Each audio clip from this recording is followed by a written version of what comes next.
Hey guys, for those of you who don't really know me, my name is Chantal from the Pitbull Sanctuary, South Africa.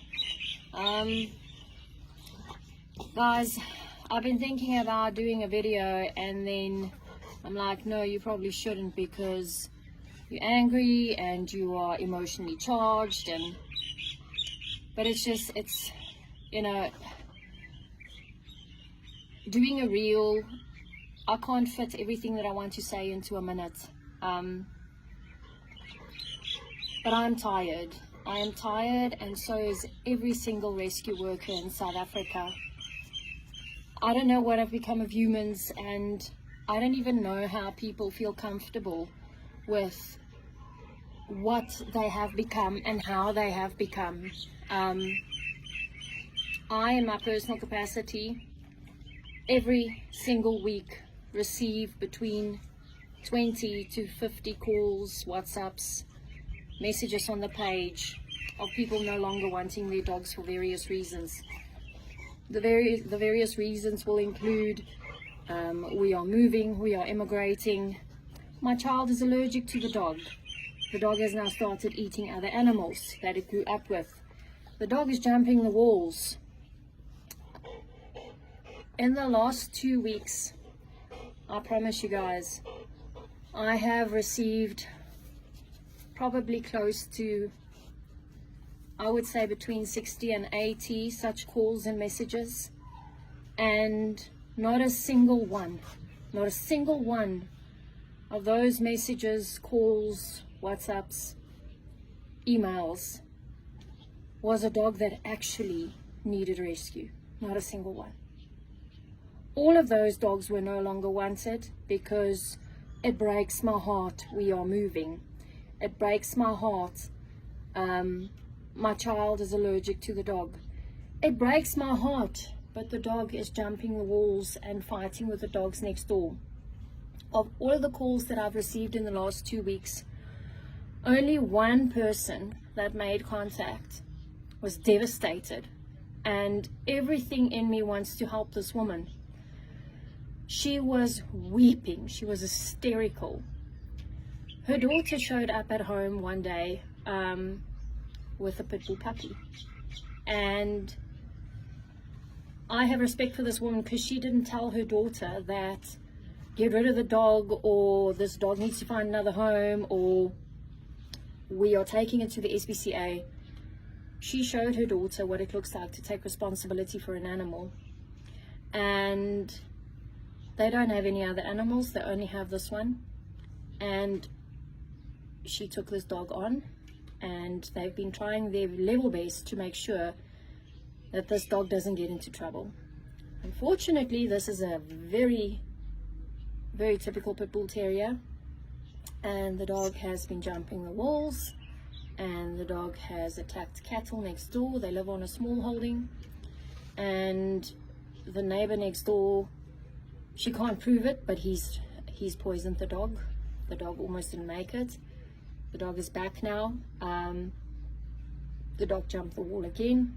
The neighbor has made lots of threats, and this woman does not want to lose her dog, but she also doesn't want her dog to die in a cruel manner.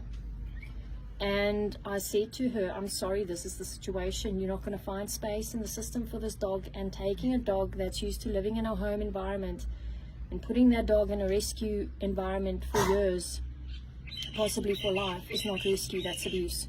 Because that's the reality of it. These animals do not find homes. If it was so easy to find them homes, we won't be receiving 20 to 50 calls and messages a week, and we won't have like 0 to 5 adoptions a year at pitbull rescue facilities. We'll be pumping out dogs like oxygen, which is not the case. Majority of the pitbull dogs that come into the system, what are you doing, bro?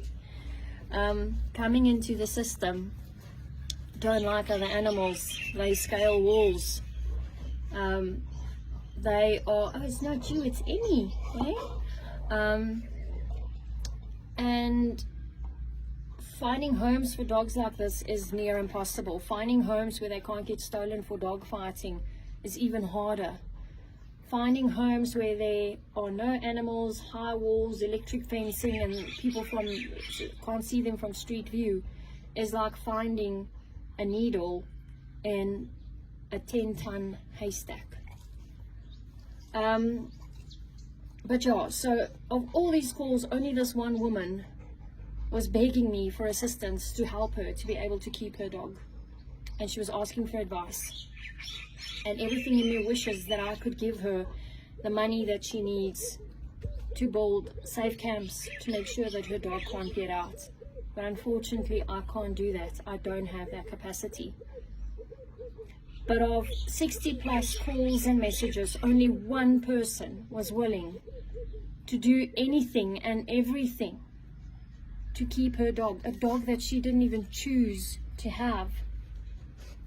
How are we okay as humans to take on animals, and at the age of 10 months we contact rescue facilities and say, I can't keep this dog, he's scaling the walls, I can't this, I can't that? How are we comfortable with that? How are we as rescue workers supposed to be able to cope with the emotional toll that it is taking on us to have to tell people 5, 6, 7, 8, 9, 10 plus times a day, you have to make it work, or you have to put your dog to sleep? Because there are 100 plus people that will promise you heaven and earth. They will promise you that they will love your dog like a child in their home. And then maybe your dog will be the dog that I find a year or two from now in pieces. The dog that I have to fight to put back together. If it was so easy for us to find homes for these dogs, why are they sitting in the system for years? Why don't these people, all these dozens of people, the minute a dog gets advertised on social media, I need to rehome my dog, it breaks my heart, you have 20, 30, 40, 50 people saying, oh, I would give him the best home, I would love her like a child. Why don't these people contact rescue facilities? Why? Because they know how strict we are with home checks. They know that we check everything. We make sure where our dogs go before they go. They know contracts are in place.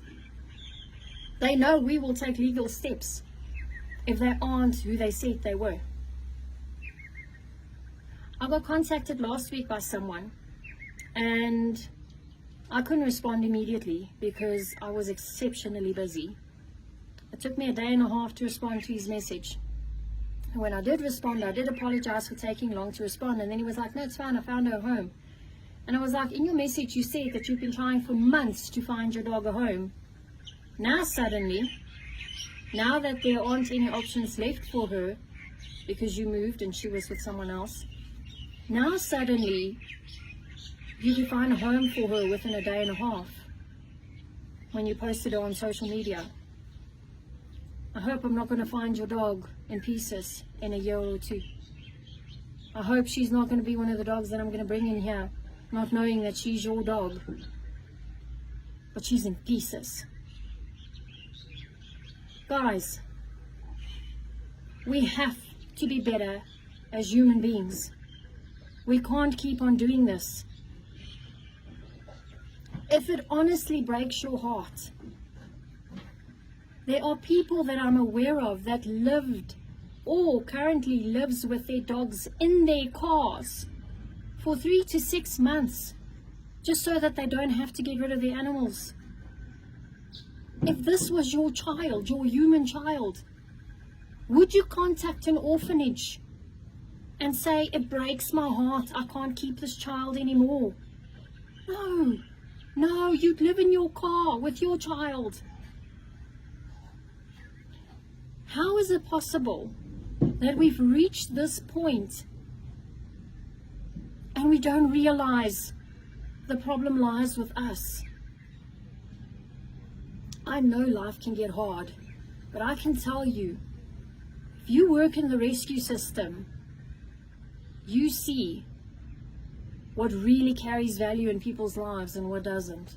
And I'm telling you, animals, dogs, my heart breaks for my dog. They don't carry as much value as people think they do or believe they do. So yeah, this is a bit of a rant, and it is emotionally charged, but it's hard. It really is hard. I stay up at night. I can't sleep because it haunts me. These animals out there, not knowing what happens to them. I mean, my phone is so busy every single day. I'm supposed to be doing other things, but I'm so busy manning my phone, and when I get messages, I'm actually at a point where I'm like, oh, piss off.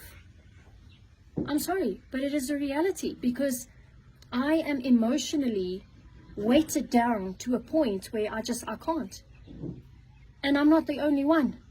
It's all of us in rescue, especially power breeds, and more so pit bulls and bull terriers. We can't. We don't know where to go with the battlefield in our minds and in our souls anymore. It's just,